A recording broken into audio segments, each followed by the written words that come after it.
Hello बच्चों, let's see this question. Hydrogen bonding plays a central role in the following phenomena. हमें यहाँ पे चार फिनोमेना गिवन है। हमें बताना है कि उन फिनोमेना में हाइड्रोजन बॉन्डिंग का मेजर रोल होता है या नहीं होता है।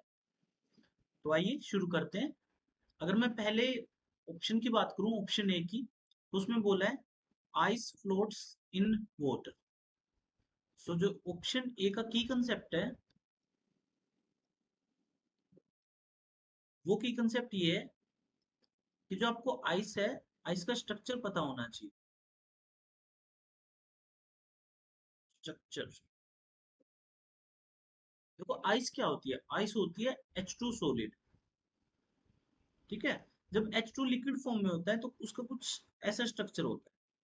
बट जब H2 सॉलिड फॉर्म में आता है तो क्या होता है, जो ऑक्सीजन के लोन पेयर है ये हाइड्रोजन बॉन्डिंग बनाना शुरू कर देते हैं और एक केज लाइक स्ट्रक्चर का फॉर्मेशन कर लेते हैं, कुछ इस तरह। ठीक है, तो यहाँ पे क्या बन गया है, ये केज बन गया है। तो इस केज लाइक स्ट्रक्चर की वजह से क्या हो रहा है, यहाँ पे वॉल्यूम इंक्रीज हो रही है। क्या इंक्रीज हो रही है? वॉल्यूम। तो अगर यहाँ पे क्या होगी, वॉल्यूम इंक्रीज होगी, क्या होगी, वॉल्यूम इंक्रीज होगी। तो वॉल्यूम इंक्रीज होने से क्या होगा, हमें पता है डेंसिटी का फार्मूला होता है मास बाय वॉल्यूम। अगर वॉल्यूम इंक्रीज होगी तो डेंसिटी क्या होगी, डिक्रीज होगी। क्योंकि हमारी H2 सॉलिड होता है, उसकी डेंसिटी क्या होती है, कम होती है as compare to H2 liquid. तो मैं क्या कह सकता हूँ, H2 सॉलिड की डेंसिटी कम होती है as compare to H2 liquid. तो अगर H2 सॉलिड जो हमारी आइस है, आइस की डेंसिटी कम होगी तो वो क्या करेगी, फ्लोट करेगी वाटर के ऊपर। तुम्हारा ऑप्शन ए है वो एकदम करेक्ट है। कैसे? क्योंकि हाइड्रोजन बॉन्डिंग उसमें सेंट्रल रोल प्ले कर रही है। हमने देखा हाइड्रोजन बॉन्डिंग की वजह से क्या हो रहा है, केज लाइक स्ट्रक्चर का फॉर्मेशन हो रहा है। आइए अगर मैं ऑप्शन बी की बात करता हूँ, तो ऑप्शन बी में क्या बता रहा है, higher higher Lewis basicity of primary amine than tertiary amine in aqueous solution. तो ऑप्शन भी कह रहा है जो एक्वस सॉल्यूशन होता है उसके अंदर जो प्राइमरी अमाइन है उसकी बेसिसिटी ज्यादा होती है as compare to tertiary amine. आइए देखते हैं। देखो, प्राइमरी अमाइन RnH2 होता है एंड हमारा टर्सरी अमाइन कुछ इस तरह होता है। अब बेसिसिटी क्या होती है, प्रोटॉन एक्सेप्ट करने की टेंडेंसी। तो जब प्रोटॉन को एक्सेप्ट करेगा तो कुछ इस तरह का फॉर्मेशन कर लेगा। यहाँ पे भी कुछ इस तरह का क्या कर लेगा, फॉर्मेशन कर लेगा। ठीक है। अब यहाँ पे दो कंपाउंड बन के आए, 1 और 2। अब इनमें से जो ज्यादा स्टेबल होगा, जो कंपाउंड ज्यादा स्टेबल होगा, तो उसके रिस्पेक्ट में अगर 1 ज्यादा स्टेबल है तो मैं कह सकता हूँ कि प्राइमरी अमाइन की बेसिसिटी ज्यादा है। अगर हमारा सेकंड ज्यादा स्टेबल है तो मैं कह सकता हूँ टर्सरी अमाइन की अ, हमारी बेसिसिटी ज्यादा है। इनमें दोनों में जो स्टेबल होता है, जो प्राइमरी ज्यादा होता है। क्यों? इसका रीजन होता है अगेन हाइड्रोजन बॉन्ड। आइए मैं आपको इस क्वेश्चन का पहले की कंसेप्ट बता देता हूँ। जो ऑप्शन सेकंड है उसका की कंसेप्ट ये है, उसका की कंसेप्ट क्या है कि हमें जो कॉन्जुगेट हमारा एसिड बन के आया है, कॉन्जुगेट एसिड, उसकी क्या करनी है, स्टेबिलिटी चेक करनी। क्योंकि देखो ये क्या है, हमारा अमोनिया क्या है, बेस है। अमोनिया अगर हमारा बेस है तो जब H+ एक्सेप्ट करने के बाद क्या बनेगा, वो कॉन्जुगेट एसिड। तो हमें क्या करना है, कॉन्जुगेट एसिड की स्टेबिलिटी चेक करनी है। तो कॉन्जुगेट एसिड की मैंने स्टेबिलिटी बताया पहले की ज्यादा है, उसका रीजन क्या है, hydrogen bonding. Again hydrogen bonding कैसे? अब देखो प्राइमरी अमाइन का जो कॉन्जुगेट बेस है उसमें कितने हाइड्रोजन है, 3 हाइड्रोजन है। तो यहाँ पे जो 3 हाइड्रोजन बॉन्ड पॉसिबल हो सकते हैं, बट इसमें एक ही हाइड्रोजन है तो यहाँ पे एक ही हाइड्रोजन बॉन्ड हो सकता है पॉसिबल। क्योंकि जो ये बात कर रहे हैं ना, हम ये बात कर रहे हैं एक्वस सॉल्यूशन में, तो एक्वस सॉल्यूशन में क्या होगी, हाइड्रोजन बॉन्डिंग होगी।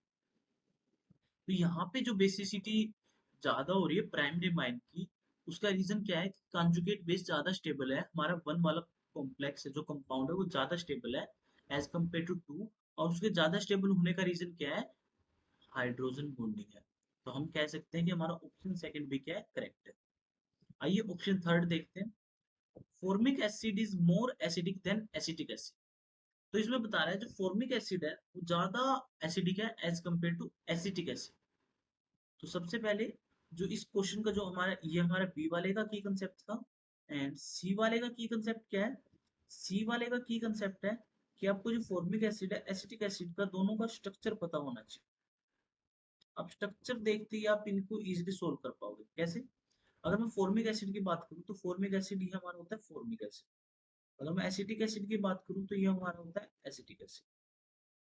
अब देखो एसिड एसिड को अगर हम कंपेयर करें कि स्ट्रॉन्ग एसिड है वीक एसिड, तो कैसे कंपेयर करते हैं? जो उसका कंजुगेट बस बेस बनता है एच एच प्लस के लूज होने के बाद, देखो ये इसका बना है कंजुगेट बेस, और ये बना है एसिटिक एसिड का कंजुगेट बेस।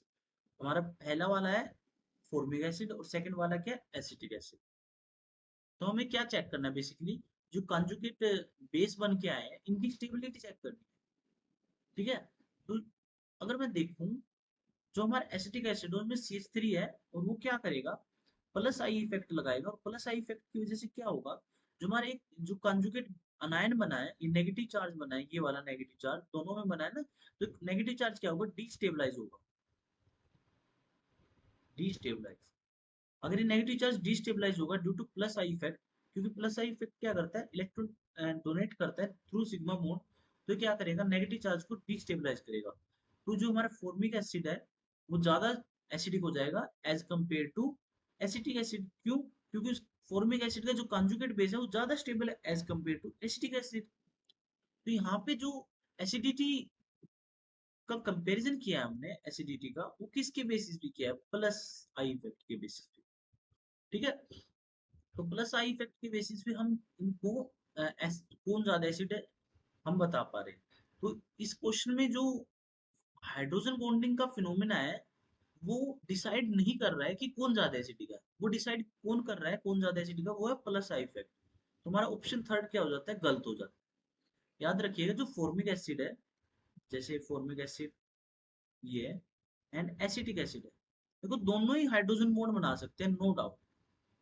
क्योंकि फॉर्मिक एसिड भी हाइड्रोजन बॉन्ड बना सकता है, क्योंकि इसके पास क्या है? एसिडिक हाइड्रोजन है। कुछ ऐसा ही दूसरा मॉलिक्यूल होगा फॉर्मिक एसिड का, तो वहां पे हाइड्रोजन बॉन्ड बन सकता है कुछ इस तरह। और सेम इस केस में भी यहाँ पे भी क्या हो सकता है? हाइड्रोजन बॉन्ड बन सकता है ऐसे। तो दोनों मॉलिक्यूल में हाइड्रोजन बॉन्ड बनते हैं, no doubt. But in hydrogen bond की बेसिस पे हम इनकी एसिडिटी कंपेयर नहीं कर सकते। जो एसिडिटी कंपेयर कर सकते हैं वो प्लस आई इफेक्ट के बेसिस पे ही कर सकते हैं, जैसे मैंने आपको बताया। आइए अब लास्ट ऑप्शन देखते हैं हमारा, option D, the dimerisation of acetic acid in benzene. तो ये वाला ऑप्शन भी हमारा करेक्ट है। आइए मैं आपको बताता हूँ कैसे। ये हमारा देखो एसिटिक एसिड यही तो होता है एसिटिक एसिड। अब जब बेंजीन की बात आती है तो बेंजीन में क्या होता है? बेंजीन तो एक नॉन पोलर सॉल्वेंट है, उसमें तो देखो हाइड्रोजन बॉन्डिंग हो नहीं सकती है। तो क्या करता है जो बेंजीन है, ये बेंजीन के अंदर जो एसिटिक एसिड है वो डाइमराइज हो जाता है कुछ इस तरह। अ, कुछ इस तरह का इसका स्ट्रक्चर बन जाता है।